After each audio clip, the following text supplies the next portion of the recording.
And tonight we also learned the cause of the fires and the massive explosion at the suspect's home. The Bureau of Alcohol, Tobacco and Firearms flew in a national team that included forensic chemists and engineers into Brentwood to investigate.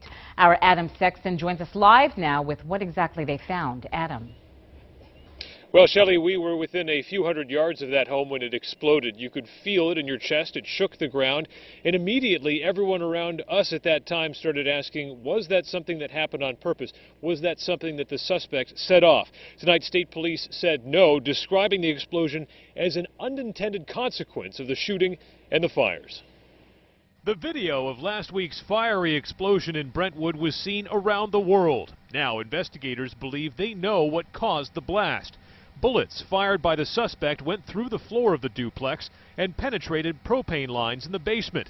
As flames spread from above, the heavy gas built up from below until the two met.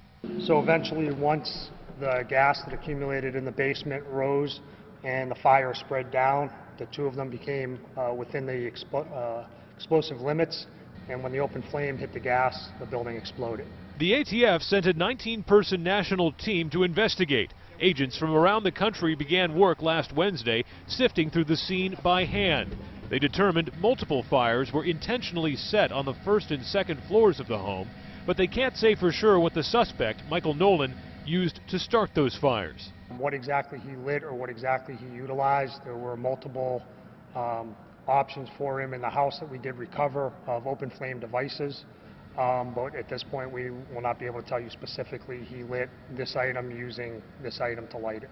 The ATF says the home's sprinkler system was overwhelmed by the multiple fires. The explosion and flames destroyed quite a bit of the available evidence, but state police believe the gas buildup and resulting blast were unintentional consequences of shots Michael Nolan fired within the home.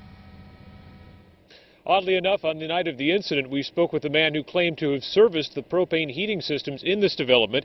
He was present for the blast and said everything he saw and heard was completely consistent with a propane explosion. Turns out he was right. Reporting live in Brentwood, Adam Sexton, WMUR News 9.